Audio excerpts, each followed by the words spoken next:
Армысыздар, құрметті тыңдармандар. Арнамызға қош келдіңіздер. Арнаға жазылуды ұмытпаңыздар. Отбасымыз ақшадан қиналып жүр. Барлығы мен декретке шыққан соң басталды.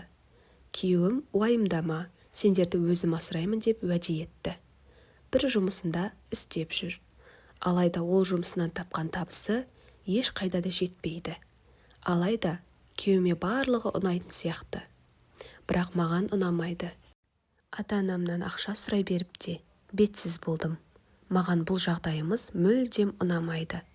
Түсінемін, өзімнен де бар. Күйеуіме сенбеуім керек еді. Алайда ол, уайымдама, сен декретте отырған кезде бүкіл отбасы асырауын мен өз мойныма аламын.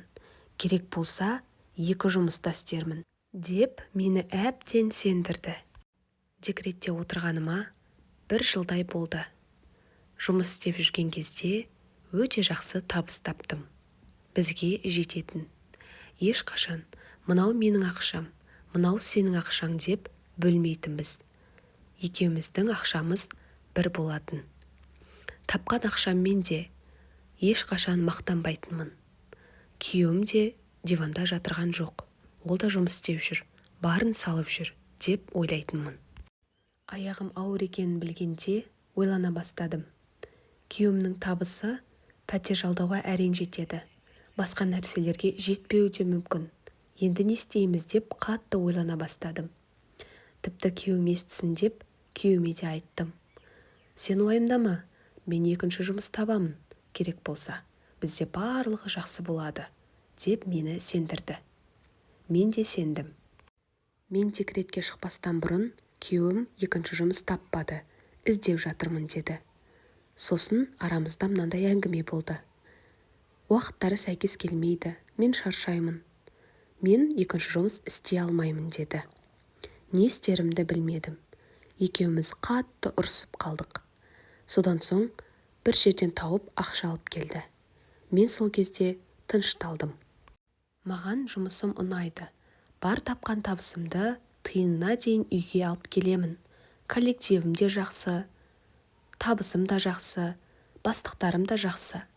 Қазір жақсы жұмысты табу қандай қиын екенін білесің бе?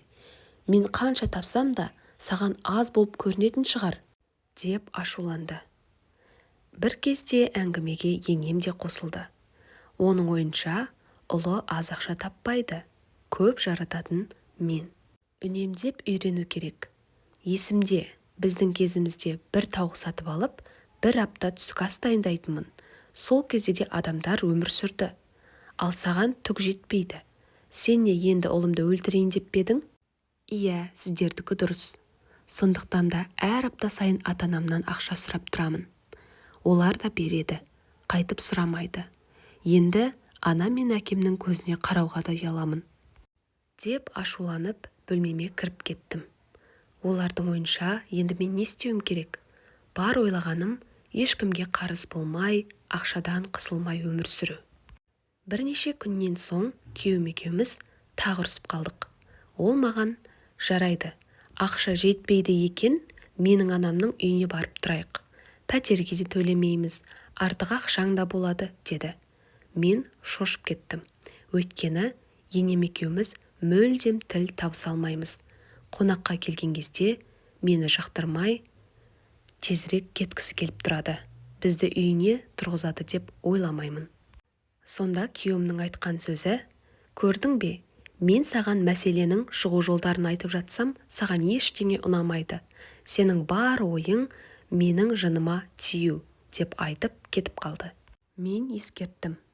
Егер де алдағы уақытта жақсы ақша таппаса, әркімге қарыз болып жүретін болсақ, мен өз анамның үйіне кетіп қаламын.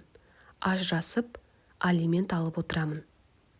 Күйеуімнің ойынша, бұндай шарттар арқылы мен тек өзімді ғана ойлап отыр екенмін. Бірақ менің бар ойым оны орнынан қозғалтып, отбасын ойласын деген ой болатын. Әрине, мен оны жақсы көремін. Ол да мені жақсы көреді.